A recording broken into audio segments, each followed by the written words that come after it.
Hi, நான் கவிதா ராம்ஜி. இன்றைக்கி என்ன பார்க்க போகிறோம் அப்படின்னா, மெட்ராஸ் ஹைகோர்ட் எக்ஸாமுக்கான ப்ரிப்பரேஷன்லேருந்து 40 டேஸ் ப்ரிப்பரேஷன் பிளான் வந்து பார்த்துட்ருக்கோம் இல்லையா. இன்றைக்கி வந்து டே 20 பார்க்க போகிறோம். டே 19 வரை ஃபுல்லாக முடிச்சிட்டோம். நம்மளோட சேனல் ப்ளேலிஸ்ட்டில் சேவ் பண்ணியிருக்கிறோம். பார்க்காதவங்க பார்த்து படிச்சுக்கோங்க. இன்றைக்கி டே 20ங்கிற போது டாபிக் பார்த்தோம்னா, வகுப்பு பார்த்தோம்னா 7ஆம் வகுப்பு பருவம் 1லேருந்து ஃபுல்லாகவே பார்க்க போகிறோம். பருவம் 1 அப்படின்னு பார்த்தோம்னா இயல் 1, 2, 3 இது எல்லாமே சேர்த்து தான் கொடுத்துருக்குறேன். ப்ளஸ் பொது அறிவு. பொது அறிவுன்னு பார்த்தோம்னா நமக்கு வந்து இந்த வீட்டு பராமரிப்பு, அலுவலக பராமரிப்பு, தோட்ட பராமரிப்பு இந்த மாதிரி சில டாபிக்ஸ் கொடுத்துருந்தாங்களே, அதுலேருந்து ஒரு 10 கொஸ்டின்ஸ் பார்க்க போகிறோம். 7ஆம் வகுப்பு பருவம் 1 அப்படின்னு பார்த்தோம்னா மொத்தம் வந்து 88 வினாக்கள் வந்து தமிழில் வந்து இருக்குது. வாங்க அதுக்கான கொஸ்டின்ஸ் எல்லாமே பார்க்கலாம். 7ஆம் வகுப்பு தமிழ் பருவம் 1 ஃபுல்லாகவே பார்க்க போகிறோம். வாங்க பார்க்கலாம். முக்கியமான கொஸ்டின்ஸ் எல்லாமே கலெக்ட் பண்ணி வச்சுருக்கிறேன். எங்கள் தமிழ் பாடலின் ஆசிரியர் நாமக்கல் கவிஞர் வே. ராமலிங்கனார். இதில் வந்து 88 கிட்டத்தட்ட ஒரு 98 கொஸ்டின் பார்க்க போகிறோம் இல்லையா, ஜிகேயோட சேர்த்து. அதனால் கொஞ்சம் ஃபாஸ்ட்டாகவே கொடுத்துட்றேன், நீங்கள் கொஞ்சம் பார்த்து படிச்சுக்கோங்க. தமிழறிஞர், கவிஞர், விடுதலை போராட்ட வீரர் என பன்முகத்தன்மை கொண்டவர் ராமலிங்கனார். காந்தியடிகளின் கொள்கைகளால் ஈர்க்கப்பட்டு காந்தியத்தை பின்பற்றியதால் இவர் டேஸ் என்று அழைக்கப்படுகிறார். நாமக்கல் கவிஞரை வந்து காந்திய கவிஞர் அப்படின்னு சொல்லியுமே அழைப்பாங்க. நோட் பண்ணிக்கோங்க, முக்கியமான ஒன்வேர்டு.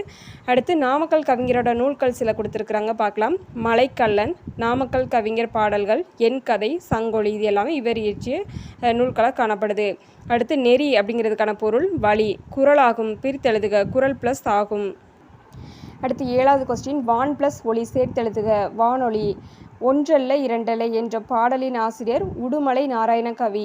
சொல்லும் பொருளும் பார்க்க போகிறோம். ஊக்கிவிடும், ஊக்கப்படுத்தும், விரதம், நோன்பு, குறி, குறிக்கோள், பொழிகிற, தருகின்ற, ஒப்புமை, இணை, அற்புதம், வியப்பு, முகில், மேகம், உபகாரி, வள்ளல்.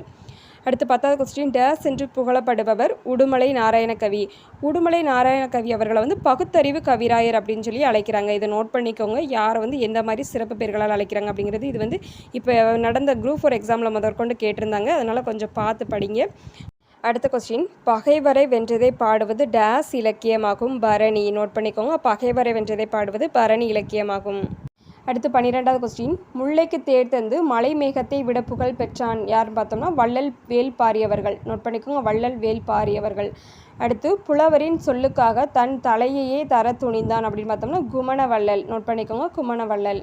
அடுத்து வானில் டேஸ் கூட்டம் திரண்டால் மழை பொழியும், வானில் முகில். முகில் அப்படின்னா மேகம் அப்படிங்கிற பொருள்படும். வானில் மேகம் முகில் கூட்டம் திரண்டால் மழை பொழியும். இரண்டல்ல பிரித்தெழுதுக, 2 + அல்ல. தந்ததுவும், பிரித்தெழுதுக, தந்து + உதவும். ஒப்புமை + இல்லாத, சேர்த்தெழுதுக, ஒப்புமை இல்லாத. எடுத்தல், படுத்தல், நலிதல், உழைப்பில், திரிவும் தத்தமிழ் சிறிது உலாவாகும் என்னும் டேஸ் நூற்பா உணர்த்துகின்றது. இது வந்து நன்னூல் நூற்பாவாக காணப்படுது. நோட் பண்ணிக்கோங்க. அடுத்து பேச்சு மொழியை டேஸ் என்றும் எழுத்து மொழியை டேஸ் என்றும் கூறுவர். Very very important. பேச்சு மொழியை வந்து உலக வழக்கு அப்படின்னு சொல்லி அழைப்பாங்க. எழுத்து மொழியை அப்படின்னு பார்த்தோம்னா இலக்கிய வழக்கு அப்படின்னு சொல்லி அழைப்பாங்க. நோட் பண்ணிக்கோங்க. அடுத்து 20வது கொஸ்டின், தமிழில் பேச்சு மொழிக்கும் எழுத்து மொழிக்கும் இடையே வேறுபாடு உண்டு, எனவே தமிழை டேஸ் என்பர். தமிழை வந்து இரட்டை வழக்கு மொழி அப்படின்னு சொல்லி அழைப்பாங்க. மொழியின் முதல் நிலை பேசுதல் டேஸ் ஆகியவை ஆகும். மொழியோட முதல் நிலை அப்படிங்கிறது பேசுதல், கேட்டல். ஒளியின் வரி வடிவம் எழுது அப்படின்னா எழுத்து. ஒளியோட வரி வடிவம் அப்படின்னு பார்த்தோம்னா எழுத்து. தமிழின் கிளை மொழிகளில் ஒன்று தெலுங்கு. நோட் பண்ணிக்கோங்க, தமிழோட கிளை மொழிகளில் ஒன்று தெலுங்கு. பேச்சு மொழியை டேஸ் வழக்கு என்றும் கூறுவர், உலக வழக்கு என்றும் கூறுவர். காடு என்று நூலின் ஆசிரியர் பார்த்தோம்னா சுரதா. சுரதாவின் இயற்பெயர் ராசகோபாலன். பாரதிதாசன் மீது மிகுந்த பற்று கொண்டதால் இவர் தன்னோட பெயரை வந்து சுப்புரத்தினதாசன் அப்படின்னு சொல்லி பெயரை மாற்றி கொண்டார் சுரதா அவர்கள். பாரதிதாசனின் இயற்பெயர் சுப்புரத்தினம். அடுத்த கொஸ்டின், உவமைகளை பயன்படுத்தி கவிதைகள் எழுதுவதில் வல்லவர் என்பதால் இவரை டேஸ் என்றும் அழைப்பர். உவமை கவிஞர் அப்படின்னு சொல்லியுமே சுரதா அவர்களை அழைக்கிறாங்க. நோட் பண்ணிக்கோங்க. உவமை கவிஞர் என்று அழைக்கப்படுபவர் கவிஞர் சுரதா அவர்கள். சுரதாவின் நூல்கள் பார்க்குறோம். அமுதும் தேனும், தேன்மலை, துறைமுகம். காடு என்னும் பாடல் டேஸ் என்னும் நூலில் இயற்கையலில் என்னும் பகுதியிலிருந்து எடுத்து தரப்பட்டுள்ளது. காடு என்னும் பாடல் வந்து தேன்மலை அப்படிங்கிற நூலில் இயற்கை எழில் அப்படிங்கிற பகுதியிலிருந்து எடுத்து கொடுத்துருக்குறாங்க. காடு என்னும் பாடல் டேஸ் என்னும் பாவகையை சேர்ந்தது. காடு என்னும் பாடல் வந்து கிளிக்கண்ணி அப்படிங்கிற பாவகையை சேர்ந்ததாக காணப்படுது. நோட் பண்ணிக்கோங்க. அடுத்து சொல்லும் பொருளும் பார்க்குறோம். ஈன்று, தந்து, கொம்பு, கிளை, அதிமதுரம், மிகுந்த சுவை, கழித்திட, மகிழ்ந்திட, நச்சரவம், விடமுள்ள பாம்பு, விடுதி, தங்கும் இடம். அடுத்து 34வது கொஸ்டின் காடெல்லாம் பிரித்தெழுதுக. காடு ப்ளஸ் எல்லாம். அடுத்த கொஸ்டின் கிழங்கு ப்ளஸ் எடுக்கும் சேர்த்தெழுதுக. கிழங்கெடுக்கும். அடுத்த கொஸ்டின் அப்படியே நிற்கட்டும் அந்த மரம் என்ற நூலின் ஆசிரியர் ராஜமார்த்தாண்டன். ராஜமார்த்தாண்டன் டேஸ் எனும் சிற்றிதழை நடத்தியவர். கொல்லிப்பாவை அப்படிங்கிற சிற்றிதழை நடத்தியவர் ராஜமார்த்தாண்டன் அவர்கள். அடுத்து 38வது கொஸ்டின் டேஸ் எனும் நூலுக்காக தமிழ் வளர்ச்சி துறையின் பரிசு பெற்றவர். அதாவது ராஜமார்த்தாண்டன் அவர்கள் ராஜமார்த்தாண்டன் கவிதைகள் அப்படிங்கிற நூலுக்காக தமிழ் வளர்ச்சி துறையில் பரிசு பெற்றவராக காணப்படுதார். அடுத்த கொஸ்டின் சிறந்த தமிழ் கவிதைகளை தொகுத்து டேஸ் எனும் தலைப்பில் நூலாக்கியுள்ளார். கொங்கு தேர் வாழ்க்கை. நோட் பண்ணிக்கோங்க. அடுத்து 40வது கொஸ்டின் சொல்லும் பொருளும் பார்க்குறோம். பரவசம், மகிழ்ச்சி பெருக்கு, துஷ்டி கேட்டல், துக்கம் விசாரித்தல். அடுத்த கொஸ்டின் நாவற்பழத்திற்கு உவமையாக கூறப்படுவது டேஸ். கோழிக்குண்டு. நாவற்பழத்திற்கு உவமையாக கூறப்படுவது எதுன்னு பார்த்தோம்னா கோழிக்குண்டு. நோட் பண்ணிக்கோங்க. அடுத்து 42வது கொஸ்டின் சுட்ட பழங்கள் என்று குறிப்பிடப்படுவது அப்படின்னு பார்த்தோம்னா மண் ஒட்டிய பழங்களை சுட்ட பழங்கள் அப்படின்னு சொல்லி குறிப்பிட்றாங்க. பெயர் அறியா பிரித்தெழுதுக. பெயர் ப்ளஸ் அறியா. மனமில்லை பிரித்தெழுதுக. மனம் ப்ளஸ் இல்லை. நேற்று ப்ளஸ் இரவு சேர்த்தெழுதுக. நேற்றிரவு. ஆசிய யானைகளின் ஆண் பெண் யானைகளை வேறுபடுத்துவது தந்தம். அது எப்படி வேறுபடுத்தி காட்டுது அப்படின்னா தந்தம் மூலமாக தான் வேறுபடுத்தி பார்க்க முடியும்னு சொல்லி குறிப்பிடுறாங்க. அடுத்து தமிழகத்தில் புலிகள் காப்பகம் அமைந்துள்ள இடம் முண்டந்துறை. காட்டாறு பிரித்தெழுதுக. காடு ப்ளஸ் ஆறு. அனைத்துண்ணி பிரித்தெழுதுக. அனைத்து ப்ளஸ் உண்ணி. நேரம் ப்ளஸ் ஆகி சேர்த்தெழுதுக. நேரமாகி. அடுத்து 51வது கொஸ்டின் வேட்டை ப்ளஸ் ஆடிய சேர்த்தெழுதுக. வேட்டையாடிய. அடுத்த கொஸ்டின் காட்டின் வளத்தை குறிக்கும் குறியீடு என்று அழைக்கப்படும் விலங்கு புலி. யானை கூட்டத்திற்கு ஒரு டேஸ் யானை தான் தலைமை தாங்கும் அப்படின்னு பார்த்தோம்னா யானை கூட்டத்திற்கு ஒரு பெண் யானை தான் தலைமை தாங்கும். கரடிகளை தேனீகளிடமிருந்து காப்பது அதன் முடி. வாய்மை எனப்படுவது டேஸ். தீங்கு தராத சொற்களை பேசுதல். டேஸ் செல்வம் சான்றோர்களால் ஆராயப்படும். பொறாமை இல்லாதவன் செல்வம் சான்றோர்களால் ஆராயப்படும். பொருட்செல்வம் பிரித்தெழுதுக. பொருள் ப்ளஸ் செல்வம். யாதெனின் பிரித்தெழுதுக. யாது ப்ளஸ் எனின். தன் ப்ளஸ் நெஞ்சு சேர்த்தெழுதுக. தன் நெஞ்சு. அடுத்த கொஸ்டின் தீது ப்ளஸ் உண்டோ சேர்த்தெழுதுக. தீதுண்டோ. புலி தங்கிய குகை என்னும் பாடலின் ஆசிரியர் காவற்பெண்டு. நோட் பண்ணிக்கோங்க. காவற்பெண்டு டேஸ் பெண்பார் புலவர்களுள் ஒருவர். காவற்பெண்டு அவர்கள் சங்ககால பெண்பார் புலவர்களில் ஒருவராக காணப்படுறாங்க. அடுத்த கொஸ்டின் சோழ மன்னனின் டேஸின் செவிலித்தாயாக விளங்கியவர் என்பார். சோழ மன்னனோட போரவை கோப்பரு நற்கிள்ளி அவர்கள் செவிலித்தாயாக விளங்கியவர் என்பர். அடுத்து டேஸ் 8 தொகை நூல்களுள் ஒன்று புறநானூறு. அடுத்து சொல்லும் பொருளும் பார்க்குறோம். சிற்றில், சிறு வீடு, கல்லலை, கற்குகை, யாண்டு, எங்கே, ஈன்ற வயிறு, பெற்றெடுத்த வயிறு. அடுத்த கொஸ்டின் யாண்டு என்னும் சொல்லோட பொருள் பார்த்தோம்னா எங்கு. யாண்டு அப்படின்னா எங்கு. யாண்டுலனோ பிரித்தெழுதுக. யாண்டு ப்ளஸ் உலனோ. கல் ப்ளஸ் அலை சேர்த்தெழுதுக. கல்லலை. அடுத்து 69வது கொஸ்டின் டேஸ் பாடப்பகுதி வானமா மாலை தொகுத்து வெளியிட்டுள்ள வீரபாண்டிய கட்டபொம்மு கதைப்பாடல் என்னும் நூலிலிருந்து எடுக்கப்பட்டது. பாஞ்சை வளம். சொல்லும் பொருளும் பார்க்குறோம். சூரன் வீரன், பொக்கிஷம், செல்வம், சாஸ்தி, மிகுதி, விஸ்தாரம், பெரும்பரப்பு, வாரணம் யானை, பரி, குதிரை, சிங்காரம், அழகு, கமுகு, பாக்கு. அடுத்த கொஸ்டின் ஊர்வலத்தின் முன்னால் டேஸ் அசைந்து வந்தது. வாரணம். வாரணம் அப்படின்னா யானை. பாஞ்சாலங்குறிச்சியில் டேஸ் நாயை விரட்டிடும். பாஞ்சாலங்குறிச்சியில் முயல் நாயை விரட்டிடும். மெத்தை வீடு என்று குறிப்பிடுவது மாடி வீடு. அடுத்த கொஸ்டின் பூட்டுங்கதவுகள் பிரித்தெழுதுக. பூட்டும் ப்ளஸ் கதவுகள்.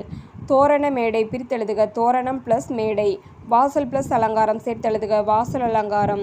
பொறுத்துக பார்க்குறோம். மேட்ச் பண்ணி வச்சுருக்கிறேன். பொக்கிசம், செல்வம், சாஸ்தி, மிகுதி, விஸ்தாரம், பெரும்பரப்பு, சிங்காரம், அழகு. அடுத்த கொஸ்டின் முத்துராமலிங்க தேவர் கிபி 1908ஆம் ஆண்டு அக்டோபர் திங்கள் 30ஆம் நாள் ராமநாதபுரம் மாவட்டத்தில் பசும்பொன் எனும் ஊரில் பிறந்தார். அடுத்த கொஸ்டின் முத்துராமலிங்க தேவரின் பெற்றோர் பார்த்தோம்னா உக்கிர பாண்டிய தேவர், இந்திராணி அம்மையார். நோட் பண்ணிக்கோங்க. உக்கிர பாண்டிய தேவர், இந்திராணி அம்மையார். அடுத்து 80வது கொஸ்டின் டேஸ் என்று போற்றப்பட்டவர் நேதாஜி சுபாஷ் சந்திர போஸ். வங்கச்சிங்கம். நோட் பண்ணிக்கோங்க. வங்கச்சிங்கம் என்று போற்றப்பட்டவர் நேதாஜி சுபாஷ் சந்திர போஸ் அவர்கள். அடுத்து 81வது கொஸ்டின் ஆங்கில ஆட்சியில் மக்களை ஒடுக்குவதற்காக கொண்டு வரப்பட்டது டேஸ் ஆகும். குற்றப்பரம்பரை சட்டம். அடுத்து 82வது கொஸ்டின் 1934ஆம் ஆண்டு மே 12, 13 ஆகிய தேதிகளில் டேஸில் குற்றப்பரம்பரை சட்டம் சட்ட எதிர்ப்பு மாநாட்டை நடத்தினர். கமுதி. நோட் பண்ணிக்கோங்க. கமுதியில் குற்றப்பரம்பரை சட்ட எதிர்ப்பு மாநாட்டை நடத்தியிருக்கிறாங்க. அடுத்து 83வது கொஸ்டின், முத்துராமலிங்க தேவர் முதலில் உரையாற்றிய இடம் அப்படின்னு பார்த்தோம்னா சாயல்குடி. முத்துராமலிங்க தேவர் நடத்திய இதழோட பெயர் நேதாஜி. தேசியம் காத்த செம்மல் என பசும்பொன் முத்துராமலிங்க தேவரை பாராட்டியவர் திருவிக அவர்கள். டேஸ் என போற்ற பெற்றவர் ராபி சேது. சொல்லின் செல்வர், நோட் பண்ணிக்கோங்க, சொல்லின் செல்வன் என போற்ற பெற்றவர் ராபி சேது அவர்கள். அடுத்த கொஸ்டின், ராபி சேது டேஸ் என்னும் நூல் இந்திய அரசின் சாகித்ய அகாதமி விருது பெற்ற முதல் நூலாகும். தமிழ் இன்பம், நோட் பண்ணிக்கோங்க. அடுத்து ராபி சேது அவர்களோட நூல்கள் சிலது கொடுத்துருக்குறாங்க, பார்க்கலாம். ஆற்றங்கரையினிலே, கடற்கரையினிலே, தமிழ் விருந்து, தமிழகம், ஊரும் பேரும், மேடை பேச்சு, இது எல்லாமே அவரோட நூல்களாக காணப்படுது. இப்போ 7ஆம் வகுப்பு டேர்ம் 1லேருந்து ஃபுல்லாக பார்த்துருக்குறோம். முக்கியமான ஒன் வேர்டு எல்லாமே கொடுத்துருக்குறோம். எதுவும் டவுட் இருந்துச்சுன்னா கமெண்ட் பாக்ஸில் கமெண்ட் பண்ணுங்கள். அடுத்து பொது அறிவுலேருந்து சில கொஸ்டின் பார்க்கலாம். பொது அறிவில் பார்த்தோம்னா அலுவலக பராமரிப்பு, வீட்டு பராமரிப்பு, இந்த மாதிரி சில டாபிக்ஸ் இருக்கு இல்லையா, அதுலேருந்து முக்கியமான கொஸ்டின்ஸ் கொடுத்துருக்கிறேன். ஸ்கூல் புக்கிலேருந்து எடுத்து கொடுத்துருக்கிறேன், பார்க்கலாம். 31வது கொஸ்டின், டேஸ் என்ற தாவரத்தின் வேர்கள் மண்ணிற்கு மேலே காணப்படும். அவிசினியா. 32வது கொஸ்டின், ஆலமரம், அரசமரம், புளியமரம் போன்றவை டேஸ் ஆண்டுகளுக்கு மேலாக வாழும். 100 ஆண்டுகளுக்கு மேலாக வாழும். அடுத்து 33வது கொஸ்டின், இலையின் பணி உணவு உற்பத்தி செய்வது. அடுத்த கொஸ்டின், முழு தாவரத்தையும் தாங்கி நிற்கும் ஆதாரமாக டேஸ் உள்ளது. தண்டு. அடுத்து 35வது கொஸ்டின், குறைவான வளர்ச்சி கொண்ட வேர்கள் டேஸ் தாவரத்தில் காணப்படுகின்றன. ஆகாய தாமரை. அடுத்த கொஸ்டின், நீரில் மூழ்கி வாழும் தாவரங்கள் டேஸ் மூலம் சுவாசிக்கின்றன. தண்டுகள். பார்த்தோம்னா வாலிஸ்னேரியா, ஹைட்ரிலா போன்ற தாவரங்கள் எல்லாமே நீரில் மூழ்கி வாழும் தாவரங்களாக காணப்படுது. அடுத்து 37வது கொஸ்டின், உலக சுற்றுச்சூழல் தினம் ஜூன் 5, நோட் பண்ணிக்கோங்க, வெரி வெரி இம்பார்ட்டன்ட். 38வது கொஸ்டின், டேஸ் என்பது ஒரு செல் உயிரி. அமீபா. 39வது கொஸ்டின், அமீபாவிற்கு தன் வடிவத்தை மாற்றிக்கொள்ளும் தன்மை உண்டு. இது டேஸாம் ஆண்டு கண்டுபிடிக்கப்பட்டது. 1755. அடுத்து 40வது கொஸ்டின், டேஸ் என்ற வன மகோத்சவம் ஒவ்வொரு ஆண்டும் நடைபெறும். இது மரம் நடுவதன் அவசியத்தை உணர்த்தும் விழாவாகும். 1950 முதல் ஒவ்வொரு ஆண்டும் ஜூலை முதல் வாரம் கொண்டாடப்படுகிறது. காடுகளின் விழா என்ற வன மகோத்சவம், நோட் பண்ணிக்கோங்க. காடுகளின் விழா அப்படின்னா வன மகோத்சவம் அப்படின்னு சொல்லி அழைப்பாங்க. இப்போ ஒரு 10 கொஸ்டின்ஸ் பார்த்துட்டோம். மீதி உள்ள ஒன் வேர்டு எல்லாமே நம்ம நெக்ஸ்ட் வீடியோவில் பார்க்கலாம். எல்லாமே இம்பார்ட்டண்டான கொஸ்டின்ஸ் எல்லாமே எடுத்து வச்சுருக்கேன். அந்த டாபிக் ஓரியன்டாக ஸ்கூல் புக்கு, சயின்ஸ் புக்கிலேருந்து சில டாபிக்ஸ் இருக்குது, அதிலேருந்து கொடுத்துருக்குறேன். எதுவும் டவுட் இருந்துச்சுன்னா கமெண்ட் பாக்ஸில் கமெண்ட் பண்ணுங்கள். நம்மளோட வீடியோ உங்களுக்கு யூஸ்ஃபுல்லாக இருந்துச்சுன்னா ஒரு லைக் பண்ணிடுங்க. நம்ம சேனலை லைக் பண்ணுங்கள், ஷேர் பண்ணுங்கள், சப்ஸ்கிரைப் பண்ணுங்கள். Thank you friends.